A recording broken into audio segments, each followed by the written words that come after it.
Assalamualaikum warahmatullahi wabarakatuh. Berikut adalah hasil analisis wawancara pengambilan keputusan berbasis nilai kebajikan yang dilakukan kepada yang pertama ada Bapak Yulianto MPD selaku Kepala Sekolah Farmasi Majenang dan kepada Bapak Wahyu SPD selaku Kepala Sekolah SD Negeri Mulyasari 03. Adapun hasilnya sebagai berikut. Refleksi. Hal-hal yang menarik atau yang muncul dari wawancara antara lain sebagai berikut. Yang pertama, kasus yang diambil berdasarkan fakta yang telah dialami. Yang kedua, pengambilan keputusan berdasarkan pada 4 paradigma, 3 prinsip dan 9 langkah pengujian. Dan yang ketiga, adanya kolaborasi dengan pihak lain dalam pengambilan keputusan.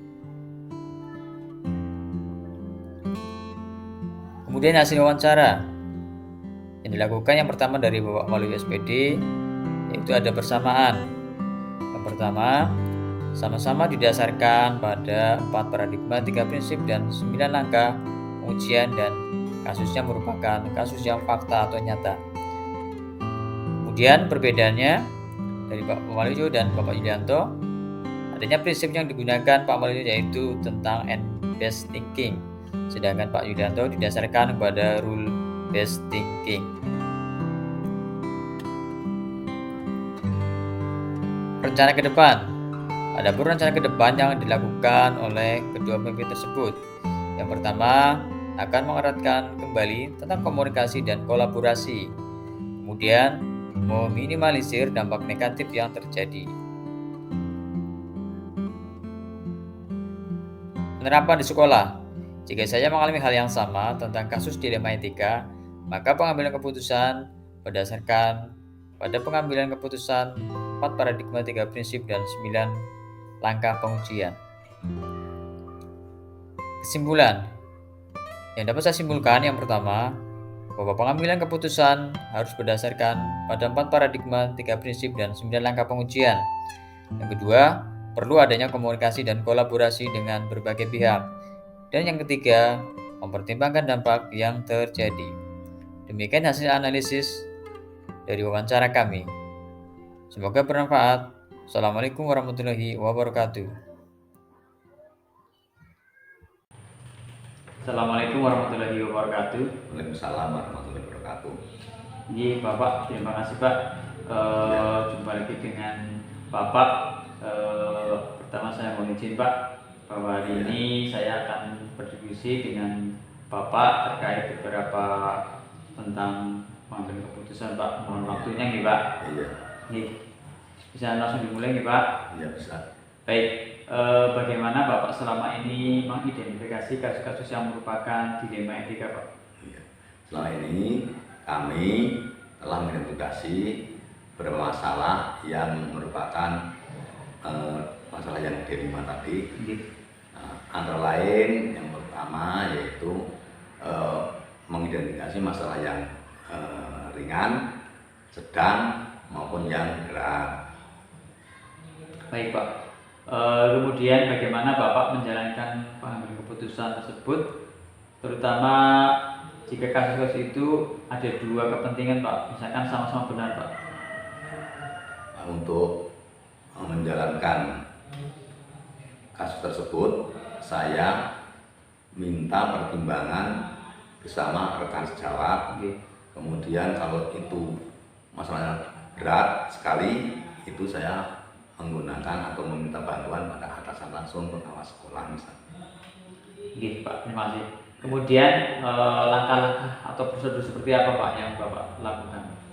Prosedurnya atau langkah-langkahnya itu pertama melakukan survei atau observasi, kemudian kita identifikasi masalah tersebut baik yang ringan, sedang maupun yang berat. Iya Pak, baik. Kemudian hal-hal apa saja yang menurut Bapak anggap efektif ketika mengambil keputusan Pak? Untuk hal tersebut dalam mengambil keputusan, hal yang efektif itu mengambil waktu yang atau waktu istirahat bisa, waktu istirahat atau waktu habis pelajaran. Oke. Baik Bapak. Kemudian Pak, hal-hal apa saja yang selama ini menjadi tantangan Pak? Yang menjadi tantangan itu kalau masalahnya itu merupakan masalah yang berat dan sulit untuk dipecahkan karena sama-sama berat. Oke. Baik. Kemudian Pak, mungkin Bapak punya jadwal tertentu Pak untuk Ya. mengambil keputusan? Untuk itu kita buat jadwal, yaitu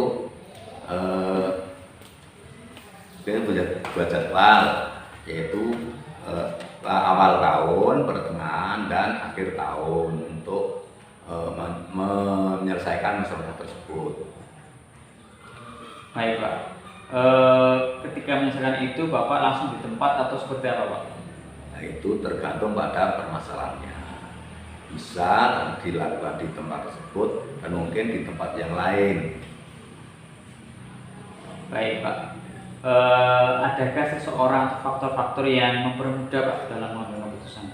Ada, misalnya itu rekan guru atau wali murid yang paham tentang masalah tersebut, terutama masalah anak tersebut yang punya permasalahan. Enggak, baik. Dari semua tadi Pak, dari awal sampai akhir Pak, apa yang diambil dari pembelajaran ini Pak? Itu pun ya sebagai pembelajaran. Semoga nanti bisa menyelesaikan permasalahan tersebut lebih cepat, lebih rapi dan lebih singkat dan hasilnya lebih memuaskan. Iya Pak, baik, terima kasih Pak atas waktunya. Dari saya mohon maaf Pak apabila mengganggu waktu panjenengan. Dari Sama-sama. saya cukup sekian Pak, semoga Bapak sehat dan sukses. Amin. Assalamualaikum warahmatullahi wabarakatuh. Assalamualaikum, semoga berhasil Pak. Amin. Baik Bapak, bisa langsung saya mulai nggih Pak? Siap. Untuk yang pertama ini Bapak, bahwa selama ini bagaimana menurut Bapak dalam mengidentifikasi berbagai kasus yang merupakan dilema etika atau tentang rujukan moral Pak? Dari nilai-nilai kebajikan yang terkandung di dalamnya Pak. Bapak, selanjutnya bagaimana Bapak dalam menjalankan pengambilan keputusan di sekolah, terutama untuk kasus-kasus di mana ada dua kepentingan yang sama-sama benar atau sama-sama mengandung nilai kebajikan Pak? Oke. Berarti ini termasuk dilema etika ya Pak. Baik, dalam mengambil keputusan tentunya kita harus berhati-hati betul gitu ya. Jadi jangan sampai pengambilan keputusan itu dilakukan dengan berasa gerusu kalau istilah orang kita itu ya. Terima kasih Bapak. Selanjutnya,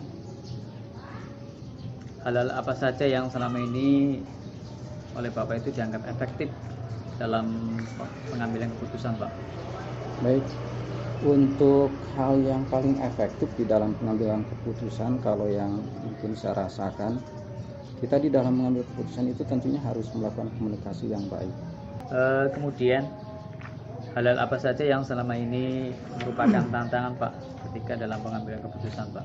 Jadi yang paling besar sebenarnya adalah perasaan Pak, intuisi gitu ya. Ini yang sebenarnya ketika kita mengambil keputusan antara baik dan benar mungkin hampir sama lah, bukan hanya di dilema etika saja gitu ya. Dan apakah Bapak memiliki sebuah jadwal tertentu Pak ketika dalam mengambil sebuah penyelesaian kasus Pak atau masalah dilema etika Pak? Untuk pengambilan keputusan seperti yang tadi saya sampaikan di awal gitu ya, itu harus dilakukan secara berhati-hati ya. Kita tidak mungkin mengambil keputusan itu secara spontanitas, apalagi mungkin di tempat kasus terjadi gitu ya. Iya Pak, terima kasih. Selanjutnya bentuk atau prosedur seperti apa Pak yang Bapak lakukan atau yang Bapak jalankan Pak? Prosedurnya ya, ya Oke. Pak Tri. Nggih. Kalau untuk prosedurnya, yang pertama kita sebenarnya mengidentifikasi dulu gitu ya, mengidentifikasi dulu kira-kira nilai kebajikan yang terjadi benturan gitu ya. Di situ nilai kebajikan apa saja itu ya yang mungkin muncul gitu ya. Oke, Bapak, terima kasih. Selanjutnya Bapak, mungkin adakah seseorang atau faktor-faktor yang selama ini mempermudah atau membantu Bapak dalam pengambilan keputusan Pak? Oke. Yang mempermudah saya itu seperti yang barusan saya sampaikan Pak. Jadi ketika saya mengambil keputusan itu, saya tidak mengambil keputusan sendiri atau mandiri ya, akan tapi saya melakukan dengan tim ya, itu sebenarnya yang paling mempermudah saya gitu ya. Oke, Bapak. Selanjutnya dari semua hal tadi Pak yang telah Bapak sampaikan, pembelajaran apa yang dapat dipetik dari pengalaman Bapak dalam pengambilan keputusan Pak? Gitu. Banyak sebenarnya Pak Tri pembelajaran. Yang pertama mungkin jadi saya mengambil kesimpulan bahwa tidak ada permasalahan yang tidak ada jalan keluarnya. Terus yang kedua, untuk mendapatkan satu keputusan yang perlu dilakukan, itu perlu dilakukan dengan hati-hati. Atau mungkin dengan kalimat lain, kalau kita mau mengambil keputusan itu harus dilakukan dengan syarat yang hati-hati, lalu dilakukan secara prosedural gitu ya.